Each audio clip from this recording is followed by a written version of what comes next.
other things happened today in Canberra. We'll go there now. With our One Nation Chief of Staff, James Ashby, joining me, and the Daily Telegraph journalist, James Willis, to get across a whole lot of other issues. I want to take a look at question time.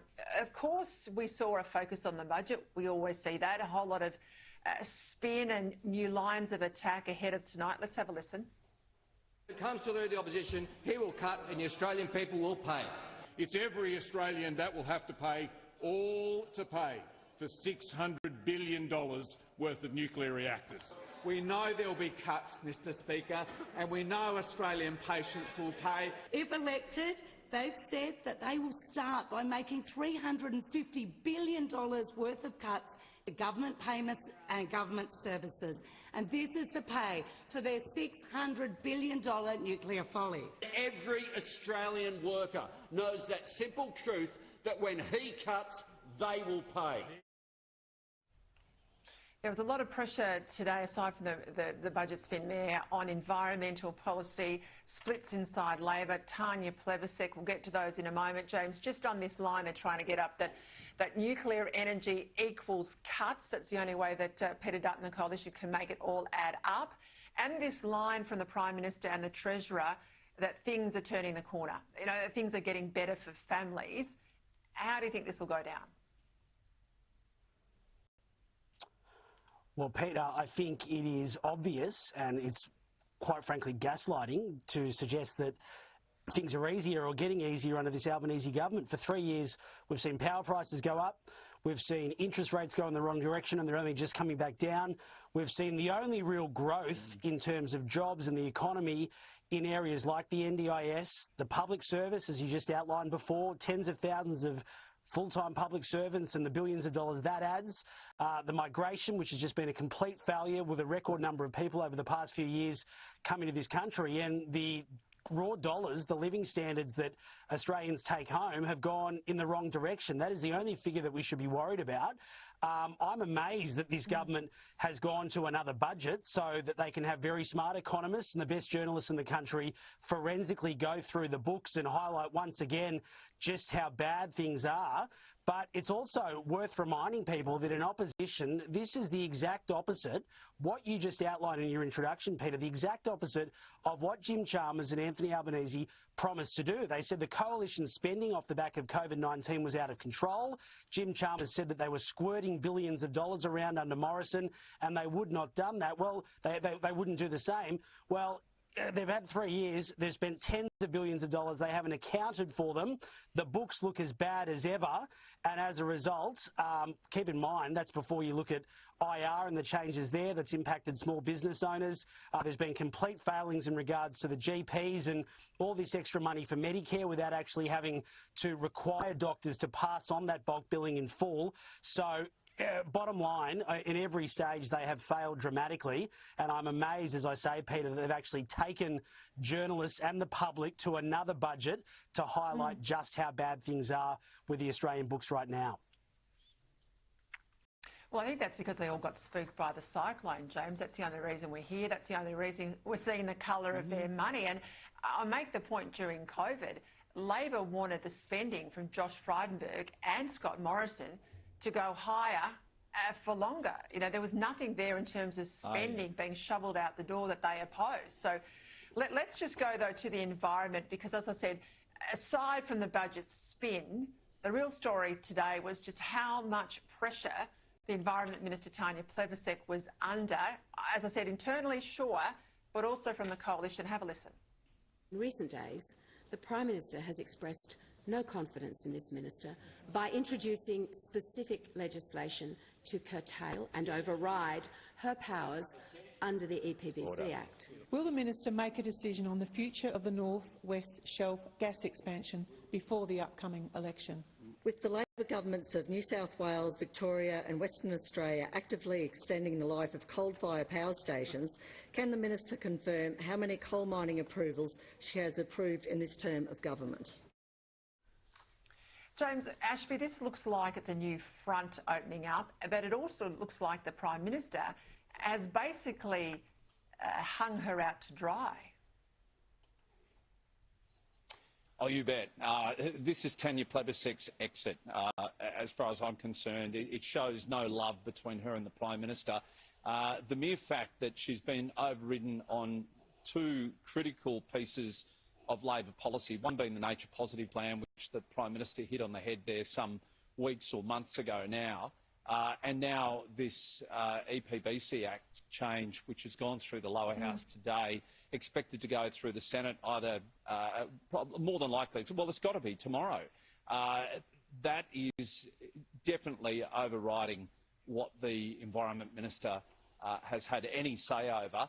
But keeping in mind that issue down there in Tasmania, this is how desperate Labor are. They recognise that every seat counts. They're trying to win that seat in the northwest of Tasmania, in Braddon. Lions, in fact, Anne Urquhart, who's been a senator, she has now stepped down from the Senate to run in that lower house seat. She's very popular. She lives in that area. And to some extent, she's been very supportive of the salmon industry. So this just goes to show there's 5,000 jobs in that salmon industry. Labor know how important that industry is to Tassie, and they also know that if they can pick up those seats and steal them from the coalition, it's just 1, 2, 3 seats away for Peter Dutton and keeps the coalition out of government. So, yeah, it's very important what's happened today. Just a quick one. I can see you're in the Mural Hall there. I know you've been in and around the Parliament. What's this word that somehow the Senate is not sitting on Thursday? Highly unusual if that's the case in budget week. What does that give you in terms of any sense of election timing? Well, they're saying that they're going to bring forward estimates for the Thursday and host them here in the Senate. Which is very, as you know very well, that's very unusual. But there is speculation that the Prime Minister will make an announcement on Thursday when the opposition leader Peter Dutton is supposed to give his budget in reply speech.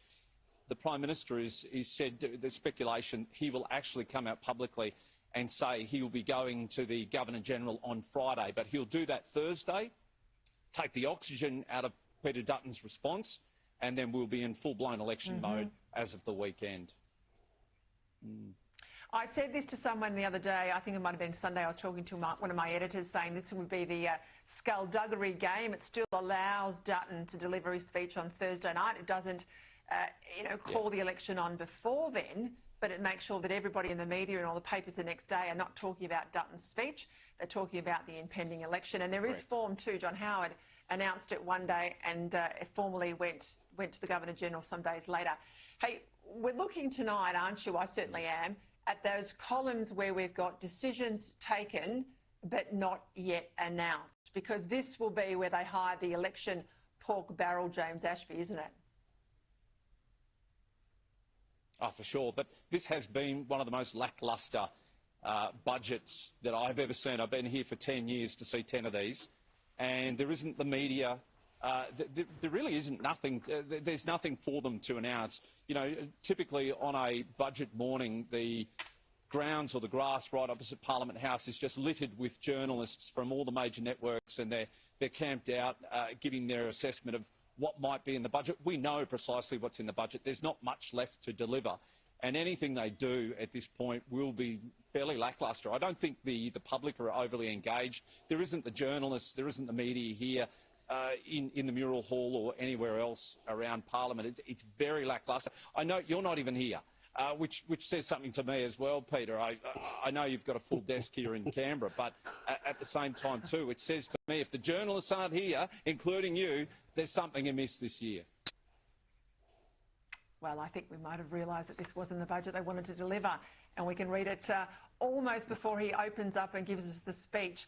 Let's talk about the Teals if we can, James Willis. That video yesterday, Monique Ryan's husband, God love him, I bet you he was in the doghouse last night. He removed that Liberal rival's core flute. News today that there has been a second incident. If it was my husband, I'd tell you he'd be in the spare room for a month. But anyway, second incident now. This one's been reported to police. More imagery here. It looks like this might be the gameplay, the MO here for the so-called big integrity Teals. What do you make of this? Well, that's right. When they run on a platform of integrity, there's not a lot of integrity on what we saw from Monique Ryan's husband. Look, you're right. Look, he was obviously going into bat for his wife. He pushed too far. I don't think he'll be involved in the campaign for the next few weeks at least. But look, the wider issue here, and I've seen this firsthand on Sydney's Northern Beaches, Peter, where you've got very tight contests, particularly on the top half. I mean, Zali Steggall, based on margins, is largely safe, but I saw it the first time around when she first went up against Tony Abbott. You've got very fierce and very ugly campaigns now in these Liberal versus Teal seats. The Teals have a lot of money. They've got a lot of volunteers. And quite literally, I saw this firsthand at night where there were signs being stripped down. A car would pull up, strip down Liberal signs, move on to the next one. The signs would be back in a few days and it would happen all again. So, look, given we haven't even started the election campaign yet, there's going to be a lot more of this. It's ugly. It's a waste of police resources largely as well. But certainly this is something you now see very commonly in Teal versus Liberal contests that are fierce, tight and clearly very ugly on the ground. And what's this talk about referring Zoe Daniel to the anti-corruption watchdog, James Ashby? Oh, look, if this happens, it'll be the second time. She's already been found to have no case to answer here. I think there's certainly questions as to whether or not she should have placed on her reportable system here, where if you receive a gift in kind or a donation, you've either got to report it to the Electoral Commission or certainly put it on your pecuniary interest if you've received gifts in kind. We're talking about a staff member that's been placed in her office at somebody else's expense, and certainly, you know, there's questions as to what the merit of that person in her office was all about, whether there was any financial benefit to either the member or to one of her sponsors or cash contributors to her previous election. So, look, I don't know. Look, at this time, weeks ahead of an election, you just don't know what's behind the truth here. And if it's already been investigated, I think, you know, there's not much more that's going to be seen from this case.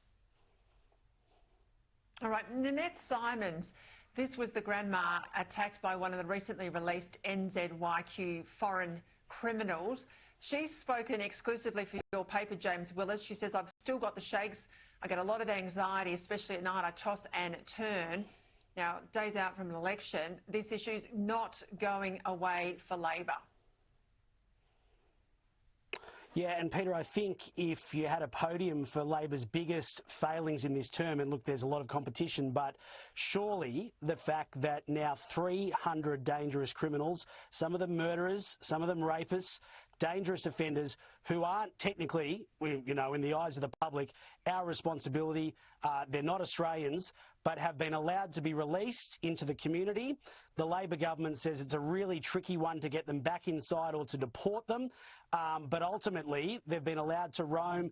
There's all sorts of issues with local state authorities, local attorney generals, local police commissioners and the wider issue. But it has been a monumental failure. Labor was caught short with their pants down when this High Court decision was made. And off the back, we've allowed hundreds of people to not properly be locked up or booted out of this country. And I just think it's a terrible failure. And the people involved, including Tony Burke, Andrew Giles largely as well, Claire O'Neill, who was in that portfolio for a long time, had a shocker there, and that should be called out in the lead up to the polls.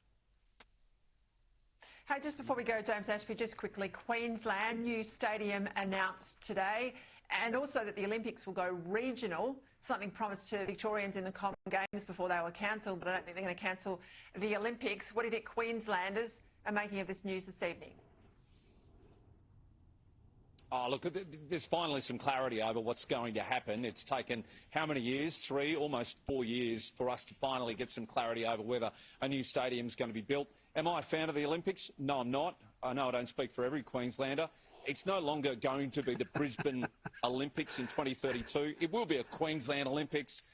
It's a hell of a lot of waste of money on new stadiums down there. And I don't know how this Premier and the federal government are going to be able to justify to people who live in regional parts how they can justify this huge expense at a time when this country is only going backwards financially, and this is all going on the credit card. We're all going to pay for it at some point, but not a great outcome, I don't think. But look, for people in Brisbane, I know there's people in our office that are cheering that Victoria Parks got it because it means their property prices will go up. But for the rest of us, it's just a huge expense at a time we don't want the Olympics. All right, we'll see what happens come 2032. Gents, thank you. Enjoy budget night and look forward to your coverage tomorrow. James Willis. Okay, let's